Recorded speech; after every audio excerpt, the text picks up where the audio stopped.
So we're reading today from chapter 11, Bhagavad Gita, the universal form. Arjuna uvacha madanugrahaya paramam guyam adhyatma sangitam yat tvayoktam vachastena mohayam vigato mama. Arjuna said, by hearing the instructions you have kindly given me about these most confidential spiritual subjects, my illusion has now been dispelled. Well, that's kind of interesting.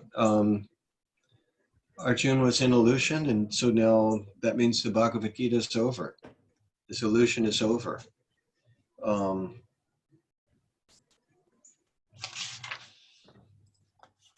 think we better read that purport. But let's read text 2 first, and then we'll come back to the purport. Go ahead, Scott, text 2. By the way, the Facebook feed is now on. Okay. Text 2. O Lotus-eyed one, I have heard from you in detail about the appearance and disappearance of every living entity and have realized your inexhaustible glories. And Roxanne, read text 3. O greatest of all personalities, O supreme form, though I see you here before me in your actual position, as you have described yourself, I wish to see how you have entered into this cosmic manifestation. I want to see that form of yours. And Matthew, read text 4. Are you with us? If you think that I am able to behold your cosmic form, O my Lord, O Master of all mystic power, then kindly show me that unlimited universal self. Okay, so we're going to go back over those 4 verses. Cassie, read text 1 again.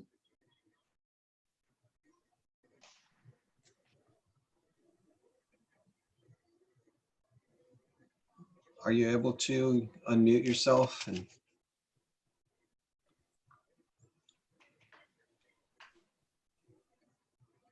Okay. Anandi, go ahead. Where are we? I'm sorry. Text 1, chapter 11. We're starting over. I just wanted to get the verses out, get the question out.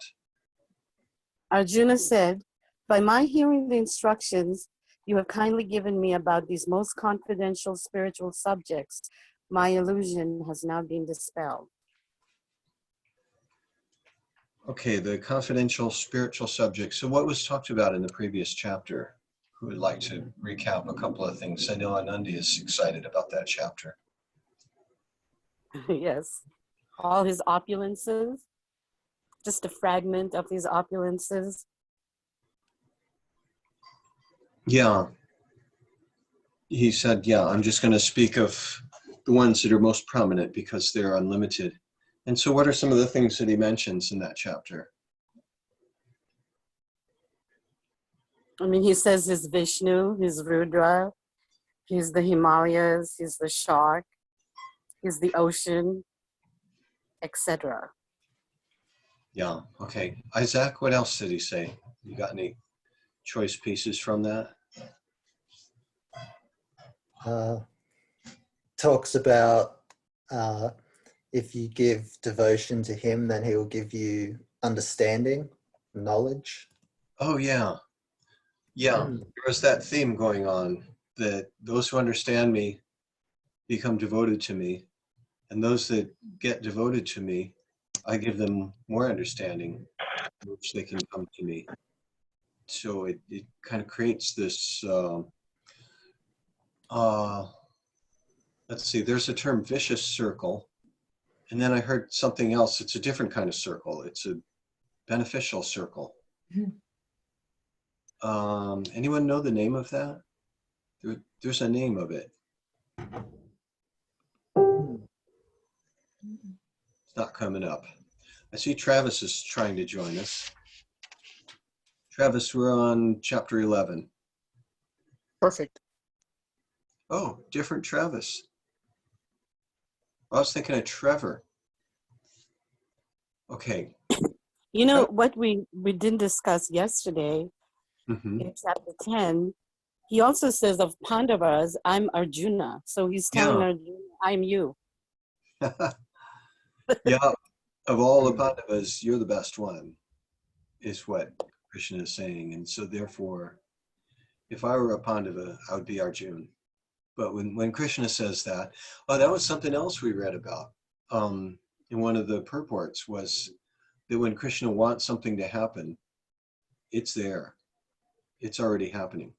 He doesn't have to endeavor to make things happen. Okay, so we've got a long chapter ahead of us, 55 verses. 55, is that right? Yeah. So we're gonna read a few purports, and then we're gonna have to go like crazy through this. Travis, do you have a book in front of you? You'll be able to read with us? Okay, I'll give you a turn. I hope I didn't scare Cassie away by asking her to read. Okay, let's read the purport. Anandi, Isaac, it's your turn, then Muchu, then back to Scott, or wait, after Muchu will be Travis. So purport for the first verse. Yes. This chapter reveals Krishna as the cause of all causes. He is even the cause of the Mahavishnu, from whom the material universes emanate. Krishna is not an incarnation. He is the source of all incarnations. That has been completely explained in the last chapter. Oh no, Travis dropped off. Am I scaring these people off? Or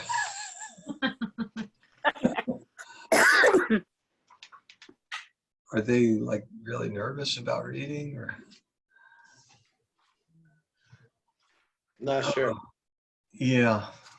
Okay, you'll have to ask them. They're your people. Oh, I'm sorry. You don't have to read if they don't want to. So back to you, Scott. Text. Now, as far as Arjuna is concerned, he says that his illusion is over. This means that Arjuna no longer thinks of Krishna as a mere human being, as a friend of his, but as the source of everything. Arjuna is very enlightened and is glad that he is such a great has such a great friend as Krishna. But now he is thinking that although he may accept Krishna as the source of everything, others may not. So in order to establish Krishna's divinity for all, he is requesting Krishna in this chapter to show him universal form. And yeah, there you go, Matthew. Actually, when one sees the universal form of Krishna, one becomes frightened, like Arjuna. But Krishna is so kind that after showing it, he converts himself again into his original form. Arjuna agrees to what Krishna has several times said. Krishna is speaking to him just for his benefit. Anandi. Oh, so Arjuna acknowledges that all this is happening to him by Krishna's grace. He is now convinced that Krishna is the cause of all causes and is present in everyone's heart as a super soul. Just summarize the whole chapter there. Yeah. Isaac and Muchu.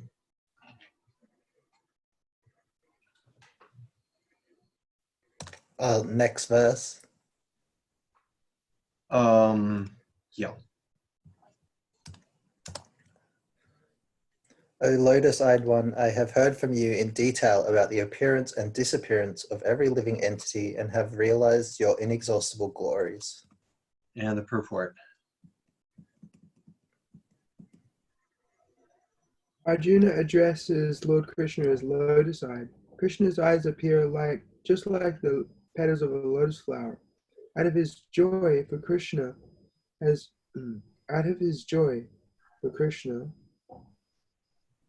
assured him in the previous chapter, Aham Kritsnasya Jagata Prabhava Pralayas Tata. I am the source of the appearance and disappearance of this entire material manifestation. Okay. And we're getting a view of the top of your head only. We want to see your lotus eyes also. Oh, that's on.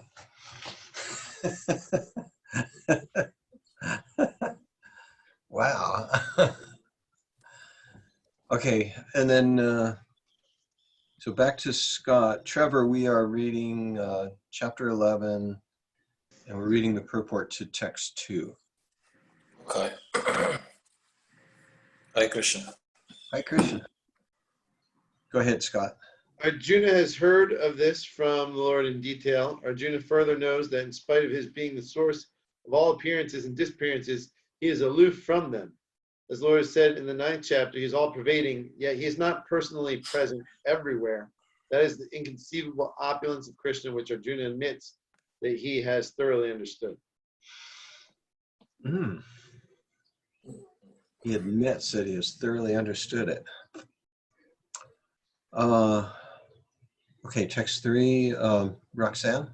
O greatest of all personalities, O supreme form, though I see you here before me in your actual position, as you have described yourself, I wish to see how you have entered into the cosmic manifestation. I want to see that form of yours. Let's read this purport too. Everybody read 2 sentences.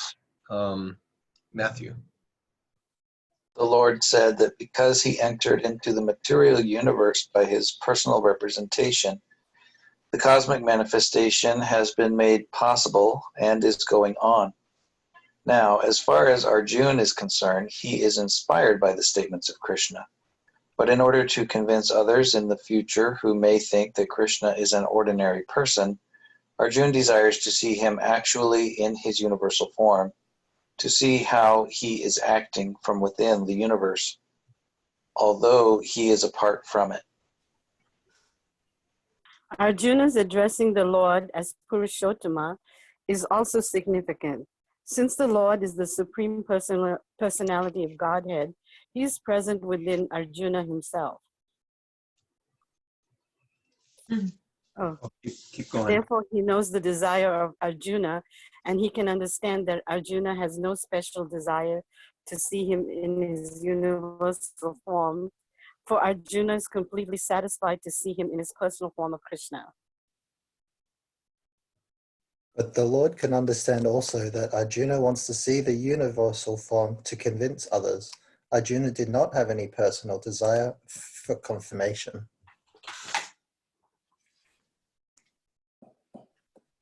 Is it me or Trevor, Prabhu? It's Muchu, then Trevor. Oh, sorry. Krishna also understands that Arjuna wants to see the universal form to set a criterion for in the future there would be so many impostors who would pose themselves as incarnations of God. The people therefore should be careful. One who claims to be Krishna should be prepared to show his universal form to confirm his claim to the people. Okay, yeah, Prabhupada would do that a lot. We just heard a story about him in Australia. Did you listen to that one, Anandi, from Kurla? Yes, I loved it. Yes. Let's see, how did that go? How did that guy start his thing? Saying, I choose not to let my body change anymore. And Prabhupada said, no, it's going to change. You're going to get older. Why have you gotten this old? Why didn't you remain as a child? You are forced to get old. And the guy said, well, no, I'm God, and I choose not to let my body change anymore from this point. And Prabhupada said, you can't do that. It's not going to happen. You're fooling yourself. What else? Anyway, it just went on. And so finally Prabhupada brought this out. Well, Krishna showed his universal form to Arjuna. Can you show me that? And the guy just got, no, he couldn't do it. He couldn't do anything. And Prabhupada said, finally, when it was all over, the guy was defeated. The audience was laughing at the guy because of what Prabhupada said made so much sense. And everybody thought, this guy is really dumb. And so finally, when it was all settled, Prabhupada just gave this one last little bit of advice. He said, don't try to be God. Try to be godly. And then he left it with that. So, like, wow, what a thing to say. Later on, that guy is probably going to, well, he probably remembered it later on, and he thought, that makes sense. And he looked in the mirror and realized, I haven't been able to keep my body looking the same as it did back in 1971 or whenever that was. Welcome, Annie. We're reading the Bhagavad Gita. We're in chapter 11. And let's see, we finished purport to 4? Yes. Yeah, okay. So whose turn is it to read text 5? I might have been wrong. No, we read text 3. Yeah, sorry. I was wrong.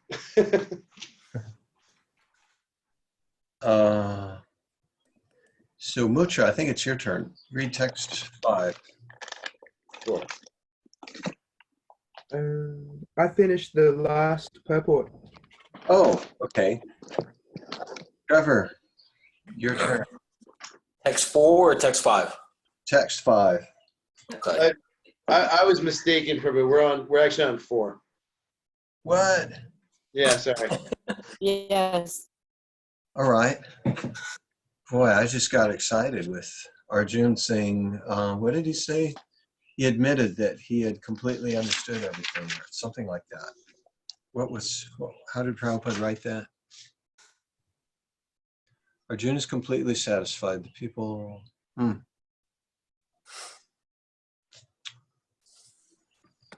Arjun is completely satisfied to see him in his personal form of Krishna.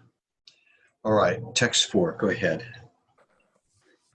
If you think that I am able to behold your cosmic form, O my Lord, O Master of all mystic power, then kindly show me that unlimited universal self.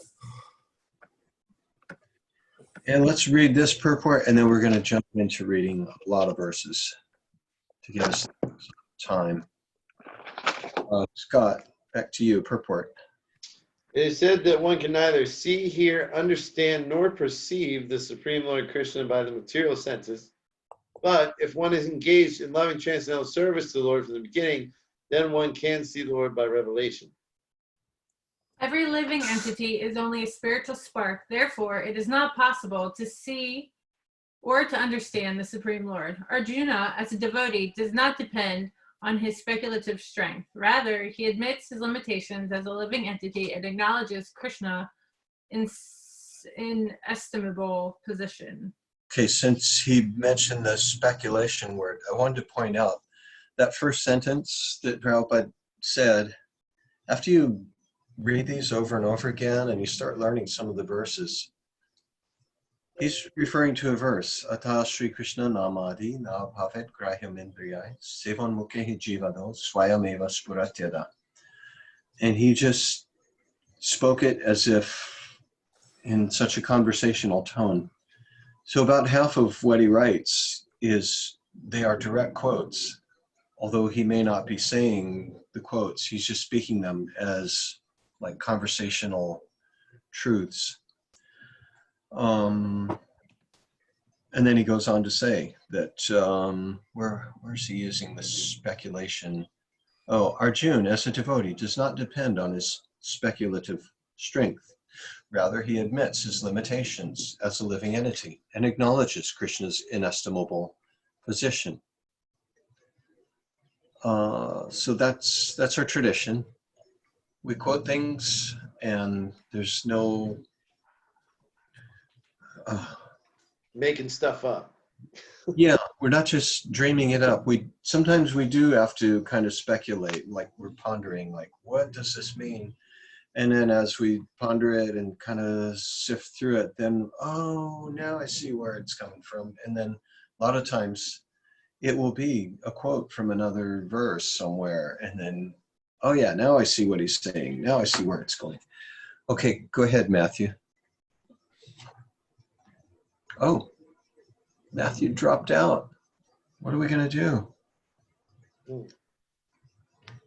Anandi, your turn. Okay. Arjuna could understand that for a living entity, it is not possible to understand the unlimited infinite. If the infinite reveals himself, then it is possible to understand the nature of the infinite by the grace of the infinite. Okay, that sentence there's a lot packed in there. And thanks for not getting the giggles from using that same word so many times. Like you did, what was that word? Nescience. Connections. Read that again. That if the infinite reveals himself, then it is possible to understand the nature of the infinite by the grace of the infinite. Okay, yeah, we're infinitesimal, we're infinitely small. And there's no way we can grasp infinity. Like, you could try. Think of infinity. Think of a line that's infinitely long. And you can't, because you're always going to be like, okay, there it is. It's growing. It's off in space, and it's just going and going. But you can't. Everything in our experience has a beginning and an end. An infinite line. Of course, according to theory of what is it? Geometry. A line is, all lines are infinite.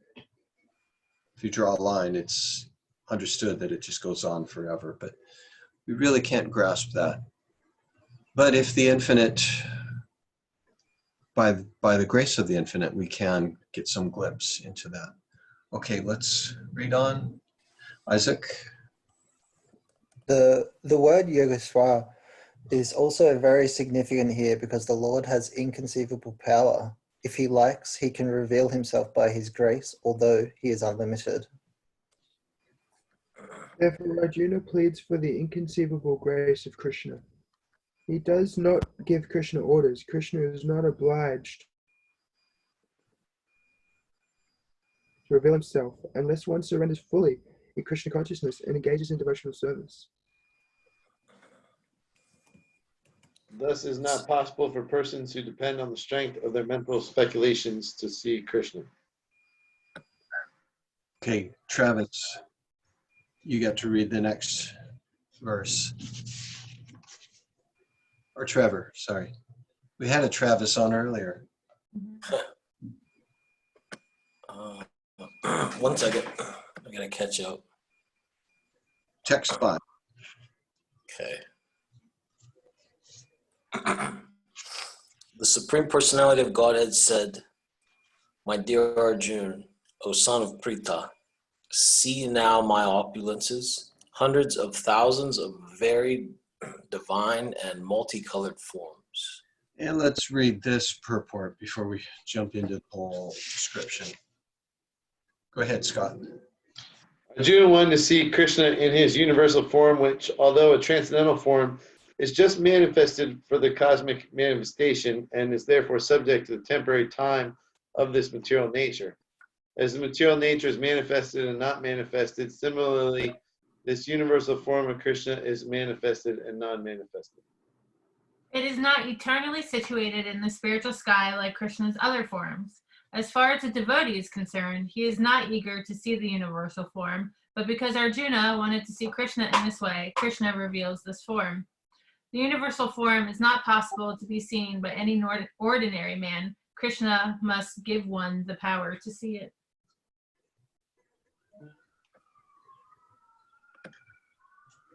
Let's see. Anandi, you're next.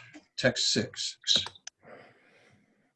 O best of the Bharatas, see here the different manifestations of Aditya, Vasas, Rudras, Ashwini, Kumaras, and all the other demigods. Behold the many wonderful things which no one has ever seen or heard of before. A nice little purport. Let's read that one too. Isaac. Even though Arjuna was a personal friend of Krishna and the most advanced of learned men, it was still not possible for him to know everything about Krishna. Here it is stated that humans have neither heard nor known of all these forms and manifestations. Now Krishna reveals these wonderful forms.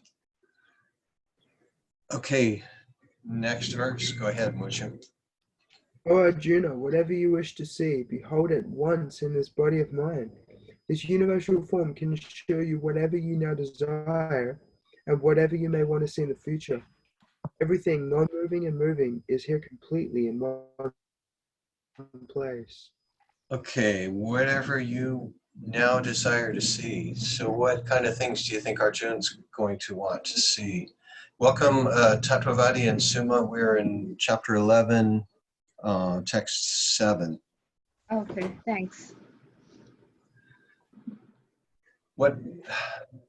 So from our panel of experts, anybody, what do you think Arjun wants to see in this universal form? I think he's anxious about the battle with his family, and he's going to want to see stuff related to that. Yeah, for sure. And so let's see what comes up. Stuff related to the battle. That's really what's on his mind. And what's he thinking about the battle? Useless. It's useless. More than useless. It's awful. He thinks it's sinful. It's going to create a lot of problems for the world, and he's going to be responsible for it. He's going to take on bad karma for it.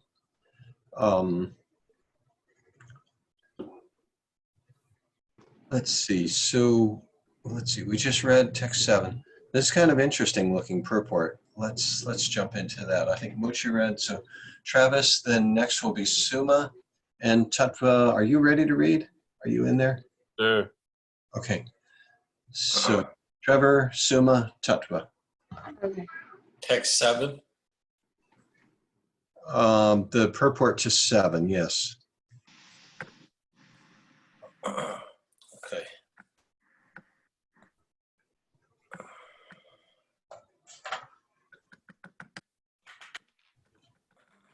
No one can see the entire universe while sitting in one place.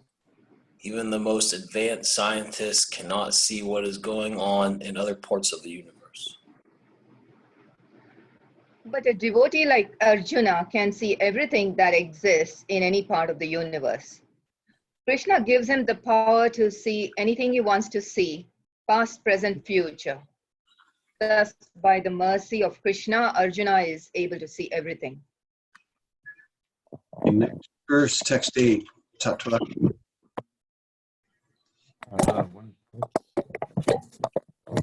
Let's see, text 8. Oh, I'm already there. But you cannot see me with your present eyes. Therefore I give you divine eyes. Behold my mystic opulence. And next verse. We're just going to read a lot of verses now. Go ahead, Scott. Sanjaya said, O king, having spoken thus, the supreme lord of all mystic power, the personality of Godhead, displayed his universal form to Arjuna. If hundreds of thousands of suns were to rise at once into the sky, their radiance might resemble the effulgence of the Supreme Person in that universal form. I think we missed one. We missed one, yes. Oh, sorry. My bad. Arjun, does somebody else want to read it then? I don't want to take 2 turns. Go ahead, Anandi. Arjuna saw in that universal form unlimited mouths, unlimited eyes, unlimited wonderful visions. The form was decorated with many celestial ornaments and bore many divine upraised weapons. He wore celestial garlands and garments, and many divine scents were smeared over his body. All was wondrous, brilliant, unlimited, all expanding. If hundreds of thousands of suns were to rise at once into the sky, their radiance might resemble the effulgence of the Supreme Person in that universal form. Wow, where are you? Text 12. 13. Muchu. At that time, Arjuna could see the universal form of the Lord. the unlimited expansions of the universe situated in one place, although divided into many, many thousands.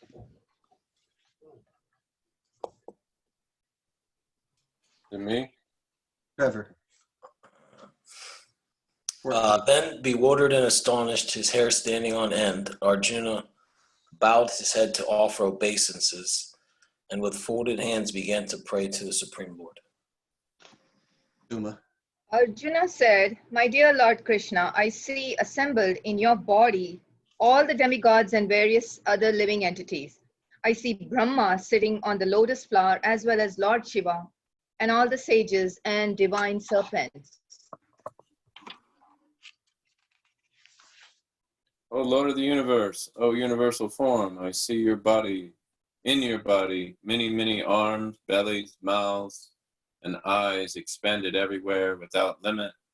I see in you no end, no middle, and no beginning. Your form is difficult to see because of its glaring effulgence spreading on all sides like blazing fire or the immeasurable radiance of the sun. Yet I see this glowing form everywhere, adorned with various crowns, clubs, and discs. You are the supreme primal objective. You are the ultimate resting place of all this universe. You are inexhaustible, and you are the oldest. You are the maintainer of all of the eternal religion, the personality of Godhead. That is my opinion. Anandi. You are without origin. Yeah. You are without origin, middle, or end. Your glory is unlimited. You have numberless arms, and the sun and moon are your eyes. I see you with blazing fire coming forth from your mouth, burning this entire universe by your own radiance.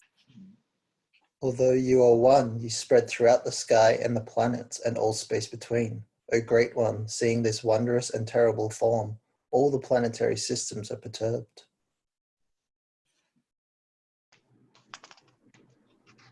I just came back online. I got cut out there.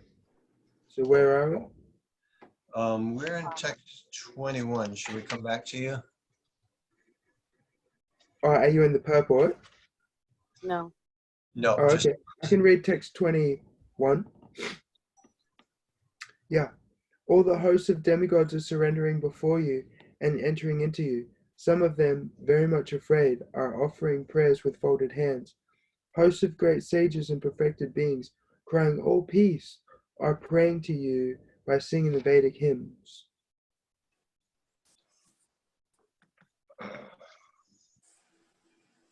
Trevor. All the various manifestations of Lord Shiva, the Adityas, the Vasas, the Sajas, the Vishvadevas, the two Ashvis, the Maruts, the forefathers, the Kandharvas, the Yakshas, the Asuras, and the perfected demigods are beholding you in wonder. O mighty armed one, all the planets with their demigods are disturbed at seeing your great form with its many faces, eyes, arms, thighs, legs, and bellies, and your many terrible teeth. And as they are disturbed, so am I. My database locked out, so I'm behind. Oh no. Where are we now? Okay. 24. I'm caught up. Oh, all-pervading Vishnu, seeing you with your many radiant colors touching the sky, your gaping mouths, your great glowing eyes, my mind is perturbed by fear. I can no longer maintain my steadiness or equilibrium of mind. O Lord of Lords, O refuge of the worlds, please be gracious to me. I cannot keep my balance, seeing thus your blazing death-like faces and awful teeth. In all directions I am bewildered. All the sons of Dharashtra, along with their allied kings, and Bhishma, Drona, and Karna, and their chief soldiers also, are rushing into your fearful mouths. And some I see trapped with heads smashed between your teeth. Let's As read the the ma- purport. We'll read this purport. I like the heads being smashed between the teeth. We got In a previous verse, the Lord promised to show Arjuna things he would be very interested in seeing. Now Arjuna sees that the leaders of the opposite party, Bhishma, Drona, Karna, and all the sons of Dhritarashtra, and their soldiers, and Arjuna's own soldiers, are all being annihilated. This is an indication that after the death of nearly all the Persals assembled at Kurukshetra, Arjuna will emerge victorious. It is also mentioned here that Bhishma, who is supposed to be unconquerable, will also be smashed. So also Karna, not only will the great warriors of the other party like Bhishma be smashed, but some of the great warriors of Arjuna's side also. Okay, just like Scott predicted, this is what he wanted to see. And so there it is. Krishna's showing him and like, wow, what a gruesome form. Yeah, let's read on next couple of verses.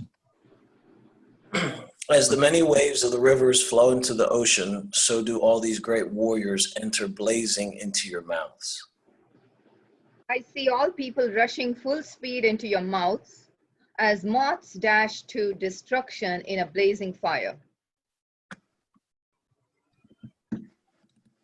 O Vishnu, I see you devouring all people from all sides with your flaming mouths, covering all the universe with your effulgence. You are manifest with terrible, scorching rays. O Lord of Lords, so fierce a form, please tell me who you are. I offer my obeisances unto you. Please be gracious to me. You are the primal Lord. I want to know about you, for I do not know what your mission is. The Supreme Personality of Godhead said, "Time I am, the great destroyer of the world, and I have come here to destroy all people, with the exception of you, the Pandavas. All the soldiers here on both sides will be slain." Is this the verse that when they detonated the first atom bomb, what's his name? Oppenheimer. Mm-hmm. This is the verse. This is the one that he quoted. Okay. He was not just a casual student of Bhagavad Gita. He studied Sanskrit and he wrote his own translation of it. Wow, I had no idea. And he was really troubled by his project so he really identified with Arjuna apparently, because he was a pacifist. He did not like war at all. And he thought that violence and weapons are not the answer. But there was this project going on and he thought, well, the way it was presented to him was, if we don't develop it here, the other side's going to develop it. And those people are much worse. And so he kind of thought like, well, it's going to happen anyway, so I might as well do it. So he put all of his brains into developing the atom bomb. And when it was first detonated, he quoted this verse. I don't know if he quoted it in Sanskrit. Kalosmi loka kshaya krit pravridho. Time I am, the great destroyer of the worlds. And I've come here to destroy all people. All right. So that's Krishna's answer. Time I am. Now, time is doing a lot of other things. I mean, if we see time, we're going to see like those speeded up documentary pictures that show all the beans growing and the flowers blooming and stuff. And they come popping out and the caterpillars turning into butterflies. I mean, how come Arjuna didn't see that? All he saw was everybody rushing into the blazing mouths, and he saw everybody like shouting, screaming. He said shouting, and they were blazing as they were rushing in there. It wasn't a cute scene at all. He didn't see anything cute. No bunny rabbits, no kittens. It was just rough stuff. And I guess that's why, like what Scott said, that's what he was interested in seeing. So that's what Krishna showed him. How's this battle going to come about?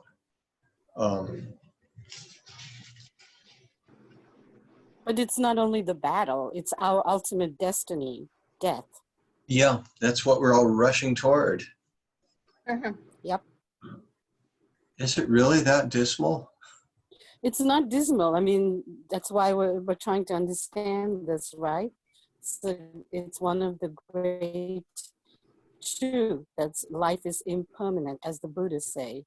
So a lot of the truths that are being discussed here are also discussed in other traditions and religions. Okay. It's not dismal. It's just, I it is mean, what it is. you better be ready, right, at the time of death. This is what life is all about. Didn't you say it's about what you think at the time of death depends on your next life?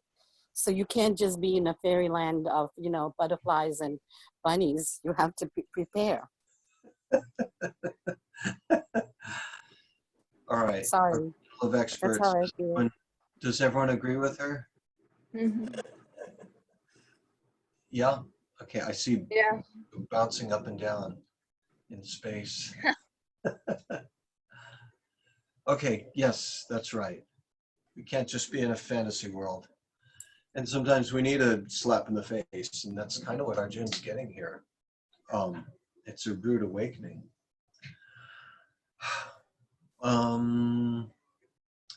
And yeah, that's where we're all heading. And I was just talking to someone whose husband is stuck in India. He's been taking cancer treatment, and it's not going well, and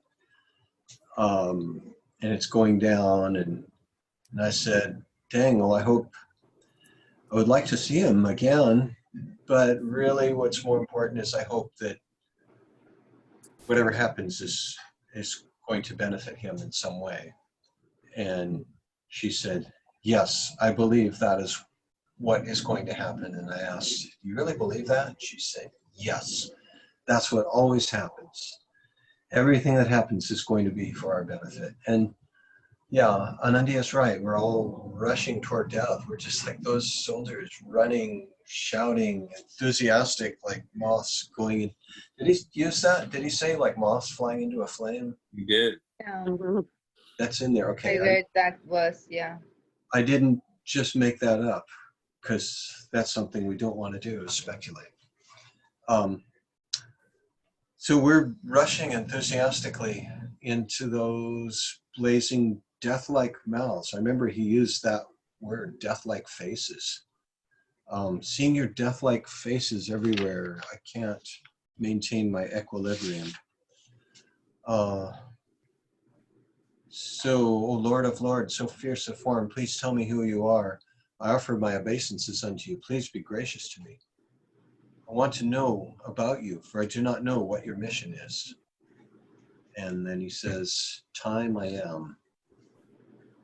And I've come to engage everyone. And so everyone's being engaged by time, like it or not.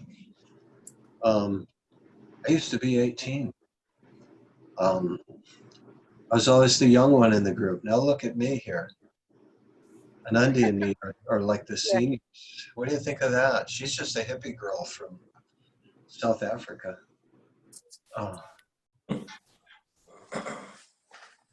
But look what happened to us. I mean, we're just rushing into those death-like faces.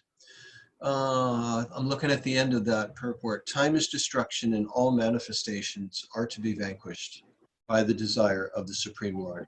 That is the law of nature. Okay, so we all emphatically agree with what Anandi said. So the next verse, whose turn?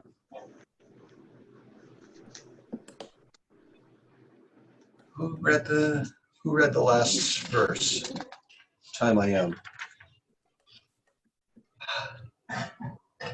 There was I two. did. Who did? It was me. It was me. Okay. So Anandi, Now you. it's my turn. Yes. Yes. Therefore, get up, prepare to fight and win glory. Conquer your enemies and enjoy a flourishing kingdom. They are already put to death by my arrangement, and you, O Sakyasachi, can be but an instrument in the fight. Okay, so this is also another important verse in this chapter that Prabhupada will quote. The last line of the Sanskrit, if you look at the bottom of the Sanskrit verse, Nimitta matram bhavasavya satchin. Nimitta matra means just, let's see, just the cause, bhava, become. And he usually translates that as become an instrument, become my instrument.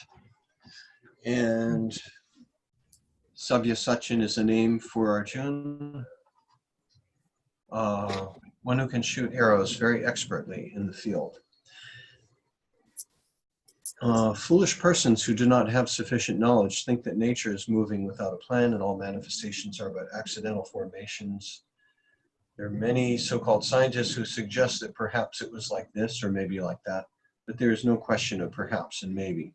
There is a specific plan being carried out in this material world.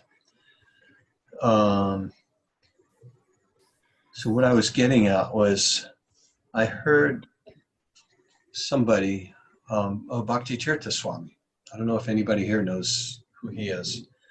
Yeah. But he had a saying, from a fool to a tool. So I may be a fool, but I can be used as a tool. And that's our plan. That's what we want to do. And I was reading into this purport here. There is a specific plan being carried out in this material world. What is this plan? Do you see where that is? Isaac, you want to pick up from there in the purport? 1 second. From where? There is a specific plan being carried out in this material world. What is this plan?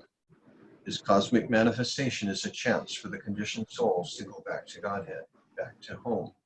Do you find it? Yeah. As long as they have the domineering mentality, which makes them try to lord it over material nature, they are conditioned.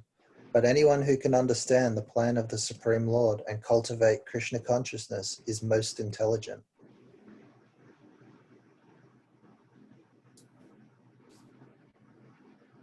Find it, Muchu? Nope. How about you, Trevor?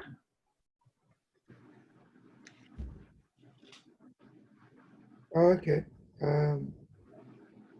Creation and destruction.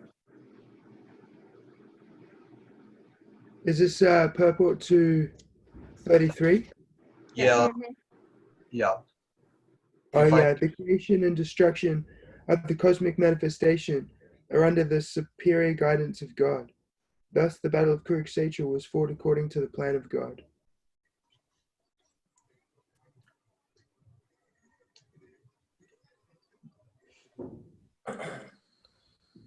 Arjuna was refusing to fight, but he was told that he should fight in accordance with the desire of the Supreme Lord. Then he would be happy. If one is in full Krishna consciousness and his life is devoted to the Lord's transcendental service, he is perfect. Hey, so get up, prepare to fight and win glory, conquer your enemies, enjoy a flourishing kingdom. They are already put to death by my arrangement, and you can be but an instrument in the fight. It's already going to happen. You just step in and you'll fight and win glory. It's already going to happen. Okay, text 34. Tattva. Drona, Bhishma, Jayadratha, Karna, and the other great warriors have already been destroyed by me. Therefore, kill them and do not be disturbed. Simply fight, and you will vanquish your enemies in battle.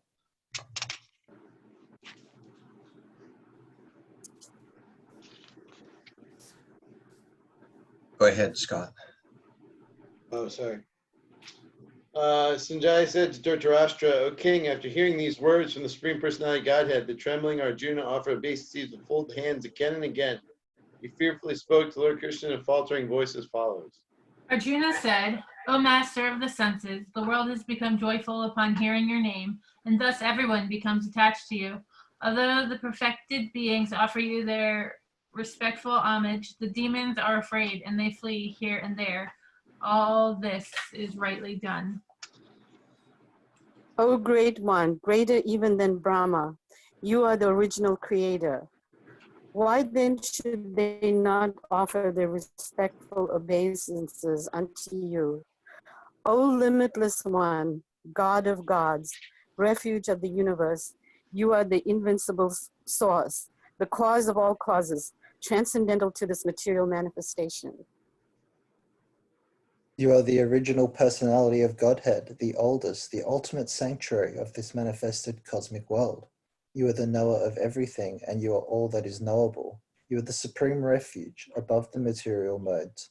O limitless form, this whole cosmic manifestation is pervaded by you. You are air, and you are the supreme controller. You are fire, you are water, and you are the moon. You are Brahma, the first living creature, and you are the great-grandfather. I therefore offer my respectful obeisances unto you 1,000 times, and again and yet again. Obeisances to you from the front, from behind, and from all sides. O unbounded power, you are the master of limitless might. You are all-pervading, and thus you are everything. Thinking of you as my friend, I have rashly addressed you, O Krishna, O Yadava, O my friend, not knowing your glories. Please forgive whatever I may have done in madness or in love. I have dishonored you many times, jesting as we relaxed, lay on the same bed, or sat or ate together, sometimes alone and sometimes in front of many friends. O infallible one, please excuse me for all those offenses. You are the father of this complete cosmic manifestation of the moving and the non-moving. You are its worshipable chief. You are the supreme spiritual master. No one is greater than you, nor can anyone be one with you. How then could there be anyone greater than you within the three worlds, O Lord of immeasurable power? You are the Supreme Lord, to be worshipped by every living being. Thus I fall down to offer you my respectful obeisances and ask your mercy. As a father tolerates the impudence of his son, a friend the impertinence of a friend, or a husband the familiarity of his wife, please tolerate the wrongs I may have done you. After seeing his universal form, which I have never seen before, I am gladdened, but at the same time my mind is disturbed with fear. Therefore, please bestow your grace upon me and reveal again your form as the personality of Godhead, O Lord of Lords, O abode of the universe. O universal form, O thousand-armed Lord, I wish to see you in your four-armed form, with helmeted head and with club, wheel, conch, and lotus flower in your hands. I long to see you in that form. The Supreme Personality of Godhead said, My dear Arjuna, happily I have shown you, by my internal potency, this supreme universal form within the material world. No one before you has ever seen this primal form, unlimited and full of glaring effulgence. O best of the Kuru warriors, no one before you has ever seen this universal form of mine, for neither by studying the Vedas, nor by performing sacrifices, nor by charity, nor by pious activities, nor by severe penances, can I be seen in this form in the material world. You have been perturbed and bewildered by seeing this horrible feature of mine. Now let it be finished. My devotee, be free again from all disturbances. With a peaceful mind, you can now see the form you desire. Sanjaya said to Dhritarashtra, the Supreme Personality of Godhead, Krishna, having spoken thus to Arjuna, displayed his real four-armed form and at last showed his two-armed form, thus encouraging the fearful Arjuna. When Arjuna thus saw Krishna in his original form, he said, O Janardana, seeing this human-like form, so very beautiful, I am now composed in mind, and I am restored to my original nature. Supreme Personality Godhead said, My dear Arjuna, this form of mine you are now seeing is very difficult to behold. Even the demigods are ever seeking the opportunity to see this form which is so dear. The form you are seeing with your transcendental eyes cannot be understood simply by studying the Vedas, nor by undergoing serious penances, nor by charity, nor by worship. It is not by these means that anyone can see me as I am.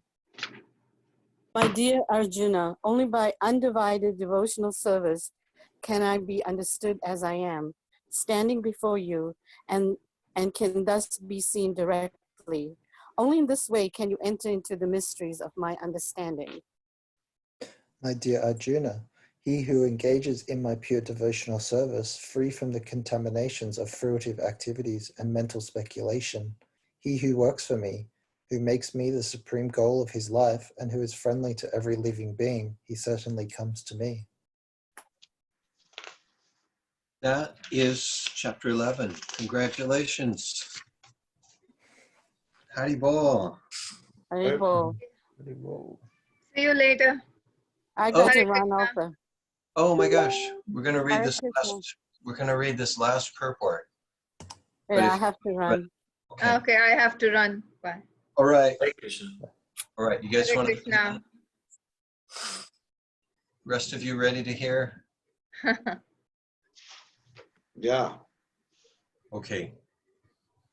The verse, text 55. My dear Arjuna, he who engages in my pure devotional service, free from the contaminations of fruitive activities and mental speculation, he who works for me, who makes me the supreme goal of his life, and who is friendly to every living being, he certainly comes to me.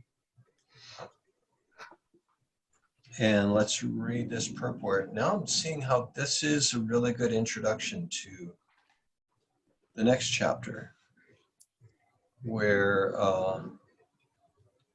Krishna says, these are the kind of people that I like. Arjun asks, what kind of people do you like? People who worship the impersonal, or people who worship the form that I'm seeing right in front of me? And Krishna makes it very clear.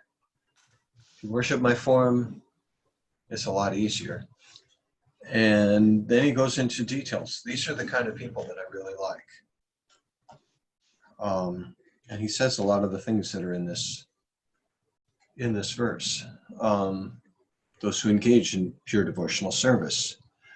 They work for me. They make me the supreme goal of life. They're friendly to every living being. These people certainly come to me. So purport, where did we leave off? Who read? I think it was. It's my turn. Yep, that's right. Anyone who wants to approach the supreme of all the personalities of Godhead on the Krishna Loka planet in the spiritual sky and be intimately connected with the Supreme Personality Krishna must take this formula as stated by the Supreme himself. Therefore, this verse is considered to be the essence of Bhagavad Gita. Oh, it's a good thing we're reading it. Mm.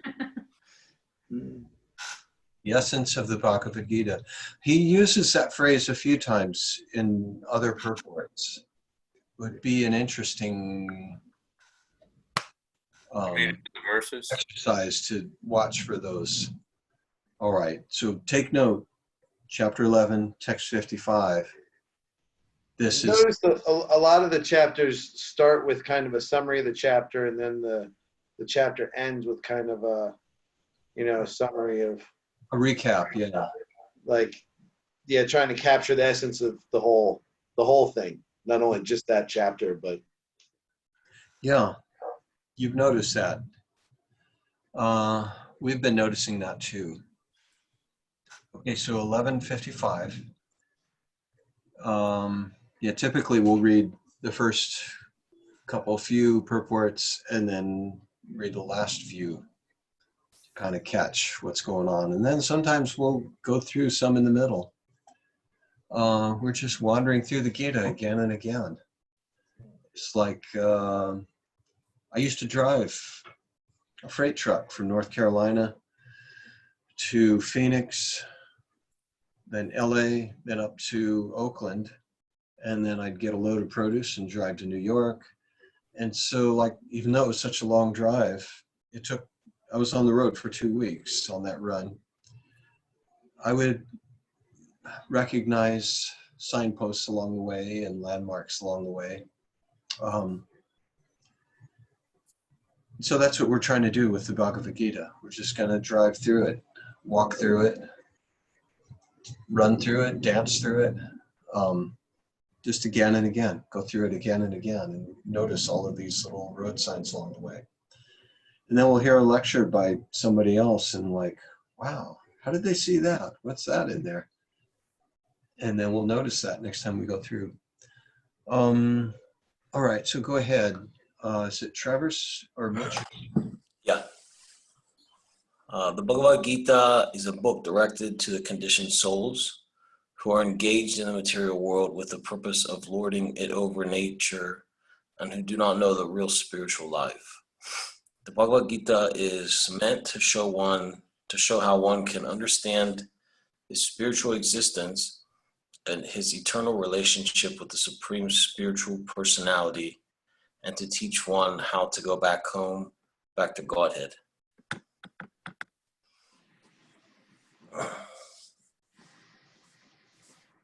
Now, here in this verse, which clearly explains the process by which one can attain success in his spiritual activity, devotional service.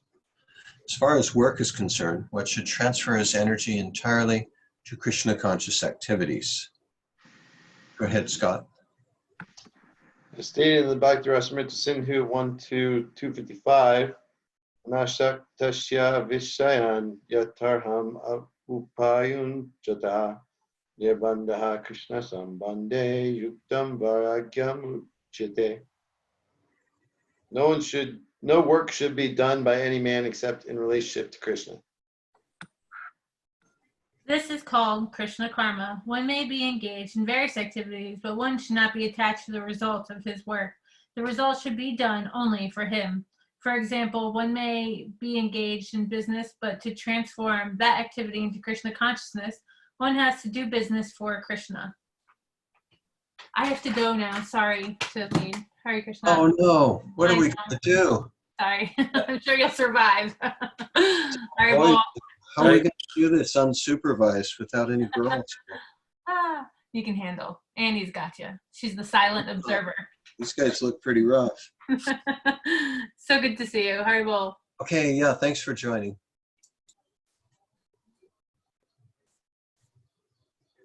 If Krishna is, carry on, or? Yeah, go ahead. If Krishna is the proprietor of the business, then Krishna should enjoy the profit of the business. If a businessman is in possession of thousands and thousands of dollars, and if he has to offer all this to Krishna, he can do it. This is work for Krishna. Instead of constructing a big building for his sense gratification, he can construct a nice temple for Krishna, and he can install the deity of Krishna and arrange for the deity's service, as is outlined in the authorized books of devotional service. This is all Krishna karma. One should not be attached to the results of his work, but the result should be offered to Krishna, and one should accept as prasadam the remnants of offerings to Krishna. If one constructs a very big building for Krishna and installs the deity of Krishna, one is not prohibited from living there, but it is understood that the proprietor of the building is Krishna. That is called Krishna consciousness. If, however, one is not able to construct a temple for Krishna, one can engage himself in cleansing the temple of Krishna. That is also Krishna karma. One can cultivate a garden. Isaac. Anyone who has land in India, at least any poor man, has a certain amount of land, can utilize that for Krishna by growing flowers to offer him. One can sow tulsi plants because tulsi leaves are very important, and Krishna has recommended this in Bhagavad Gita. Vatcham pushpam palam toyam. Krishna desires that one offer him a leaf, a flower, a fruit, or a little water, and by such an offering he is satisfied. This leaf especially refers to the tulasi. So one can sow tulasi and pour water on the plant.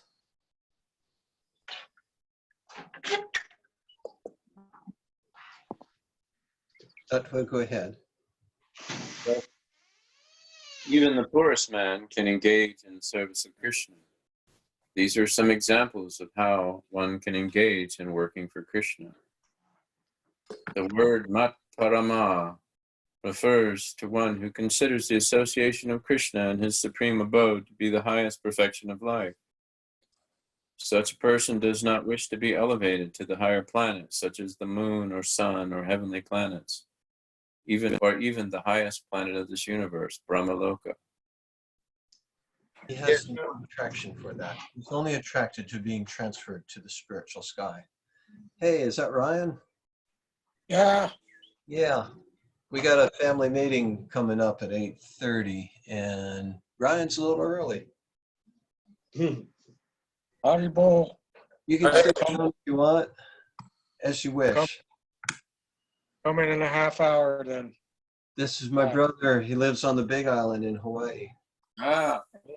Aloha. Aloha. Okay. Okay, Ryan. We'll see you in a bit.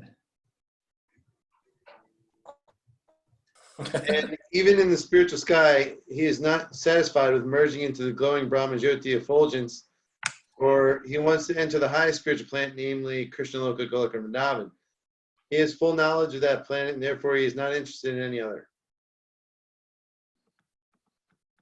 As indicated by the word mad bhaktaha, he fully engages in devotional service, specifically in the 9 processes of devotional engagement: hearing, chanting, remembering, worshipping, serving the lotus feet of the Lord, offering prayers, carrying out the orders of the Lord, making friends with him, and surrendering everything to him. One can engage in all 9 devotional processes, or 8 or 7, or at least in one, and that will surely make one perfect. The term Sangha Varjita is very significant. One should dissociate himself from persons who are against Krishna. Not only are the atheistic persons against Krishna, but so also are those who are attracted to fruitive activities and mental speculation. Therefore, the pure form of devotional service is described in Bhakti Rasamrita Sindhu 1:1:11 as follows: Anya bilasita sunyam jnana karmadi anavritam anakulyena krishnanu shilanam bhaktir uttama. In this verse, Srila Rupa Goswami clearly states that if anyone wants to execute unalloyed devotional service, he must be freed from all kinds of material contamination. He must be freed from the association of persons who are addicted to fruitive activities and mental speculation. When freed from such unwanted association and from the contamination of material desires, one favorably cultivates knowledge of Krishna. That is called pure devotional service. Anakulyasya sankalpa pratikulyasya varjanam, from the Hari Bhakti Vilas. One should think of Krishna and act for Krishna favorably, not unfavorably. Kamsa was an enemy of Krishna's. From the very beginning of Krishna's birth, Kamsa planned so many ways to kill him, and because he was always unsuccessful, he was always thinking of Krishna. Thus, while working, while eating, while sleeping, he was always Krishna conscious in every respect. But that Krishna consciousness was not favorable, and therefore, in spite of his always thinking of Krishna 24 hours a day, he was considered a demon, and Krishna at last killed him. Of course, anyone who is killed by Krishna attains salvation immediately, but that is not the aim of the pure devotee. The pure devotee does not even want salvation.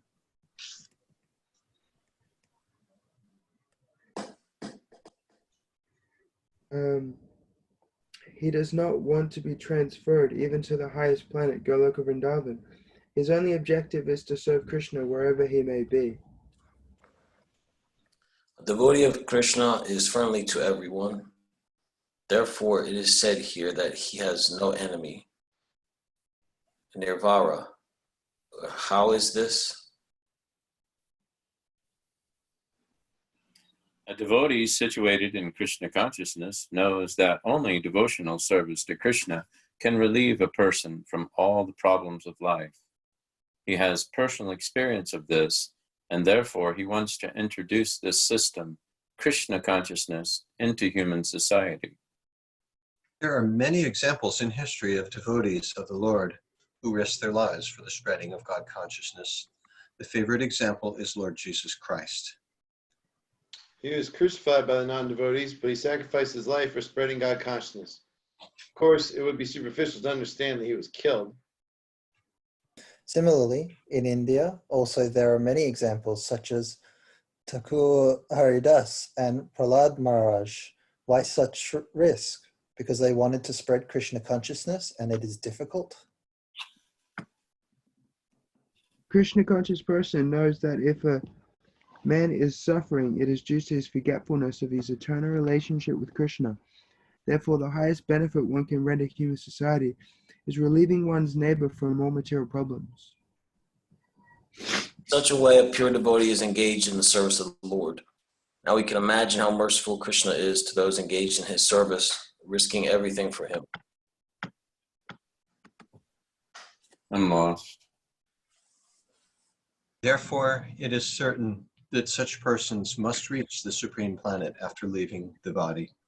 In summary, the universal form of Krishna, which is a temporary manifestation, and the form of time which devours everything, and even the form of Vishnu, four-handed, have all been exhibited by Krishna. Thus, Krishna is the origin of all these manifestations. It is not that Krishna is a manifestation of the original Vishvarupa or Vishnu.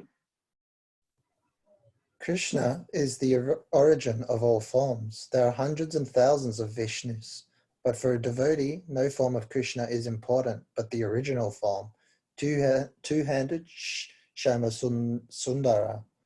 In the Brahma Samhita, it is stated that those who are attached to the Shama Sundara form of Krishna in love and devotion can see him always within the heart and cannot see anything else. One should understand, therefore, that the purport of this 11th chapter is that the form of Krishna is essential and supreme. Thus end the Bhaktivedanta purports to the 11th chapter of the Srimad Bhagavad Gita in the matter of the universal form. Ew. So what is the purport of the 11th chapter? Sundar. What was the purport? Purport of the 11th chapter, it's the last line of that purport. The form of Krishna is essential and supreme. Yeah. Okay, well, thank you. That was awesome as usual.